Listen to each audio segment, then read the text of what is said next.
There's a certain energy that happens once you cross into the Keys, and it's infectious. The energy is it's electric. It's on and off the water. There's just a buzz when you're down on Duval Street, and there's the same energy when you're out fishing on the flats.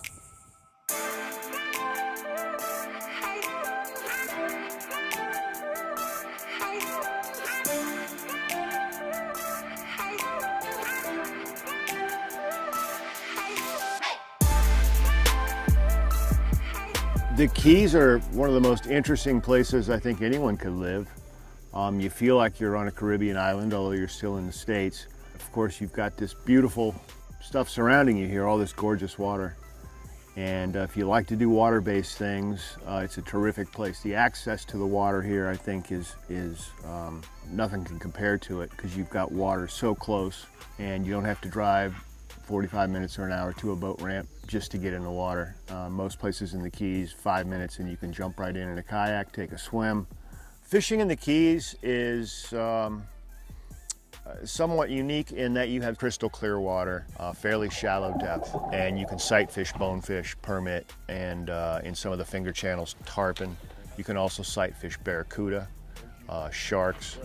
Things like that are here, so you see them first and then you cast at them. It's a lot like hunting. You wouldn't go through the woods just blasting away, hope you hit a deer or a turkey. You actually want to see your target first. And it's very popular here because of all this clear water and all these game fish that we have that come in and feed on the flats.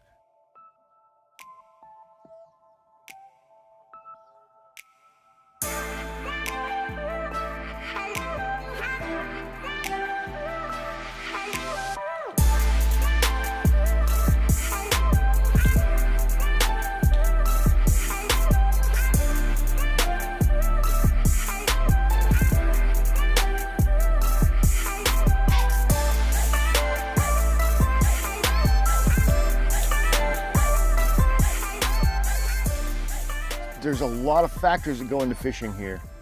The weather, of course, the tides. Right now, we've been doing some fishing with really warm water temperatures. The tarpon don't really care about that, they're happy. The bonefish, on the other hand, don't really like it to get this hot. So on any given day, I think most fishermen would tell you, you have your plan A, you hope it works out, that's easy. But you better have a plan B and a plan C. Weather changes, the tides aren't what you thought they would be. So you make adjustments as you go along and try to put it all together. Probably my favorite part of living here, of course, is the weather. That's a common answer, but it's just so true. We have no snow, no frost.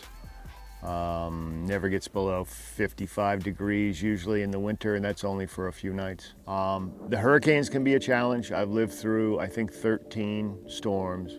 Most of which weren't a real big deal, but a couple of them were. Wilma, that was 2005, and Hurricane Irma in 2017 was particularly tough. I was living on Cudjoe Key at that time. Fortunately, I was living in a concrete block house that was 14 feet up off the deck. Honestly, a full-blown Cat 4 storm like that, if you don't have a concrete house to stay in, you really shouldn't stay here. The winds are just too much. And then of course we had a really long recovery after that, although Keys people are very resilient. A lot of them have roots in the Bahamas and the other islands south of here, so they know all about hurricanes. The eye wall of the hurricane, when they're up in that category 4 or 5 range, is spinning off small tornadoes, just little vortexes shooting off that eye wall.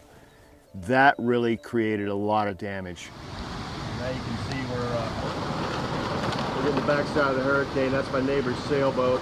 The sail got open and shredded on the front side of the storm. And you can see the storm surge.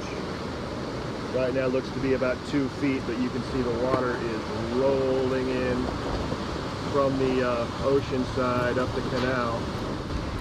And some pretty serious damage to the house on the outside. You can get some water coming through there to the inside here, but overall the core of the house withstood what they're saying was 130 miles an hour with gusts over that.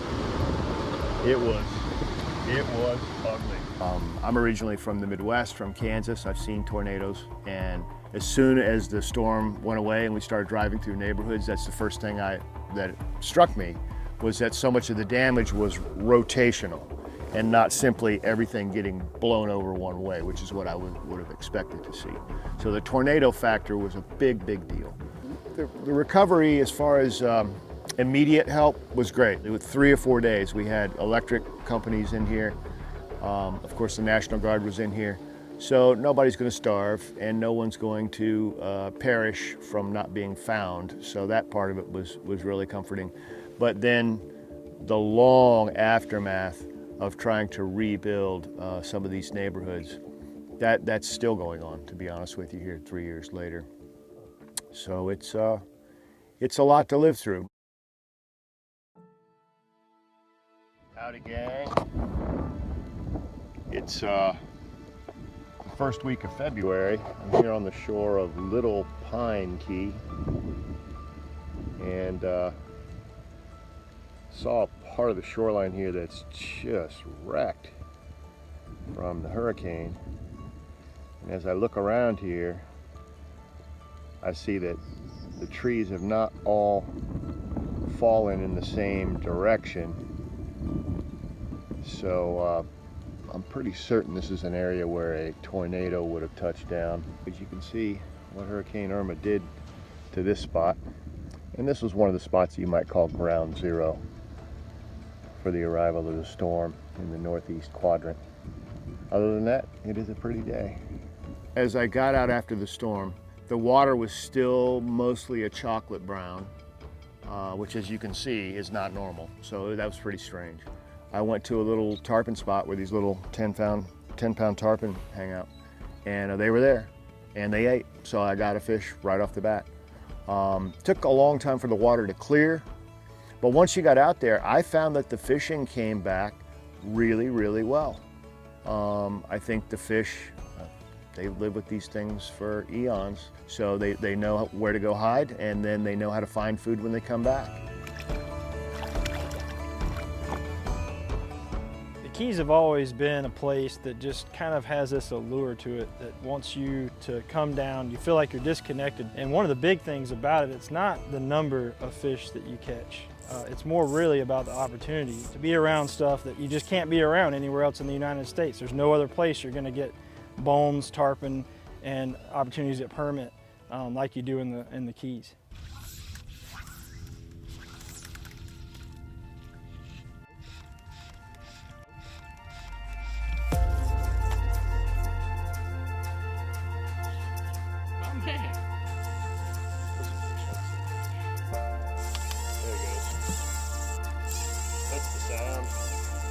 Did you see him?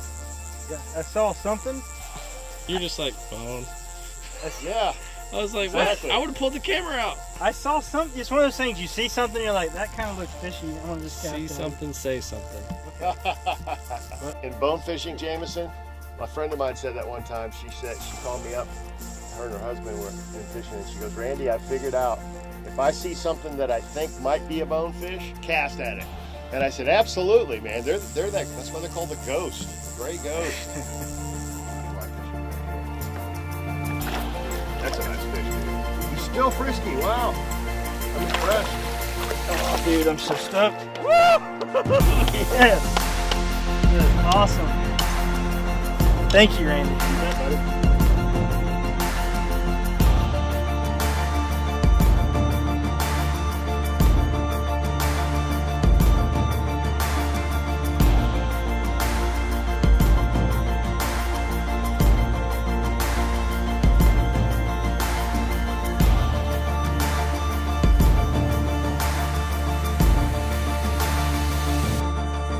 In my opinion, the Florida Keys is the place to go for a fly angler. The fish, the scenery, just the energy that's there is unlike anything else in the United States.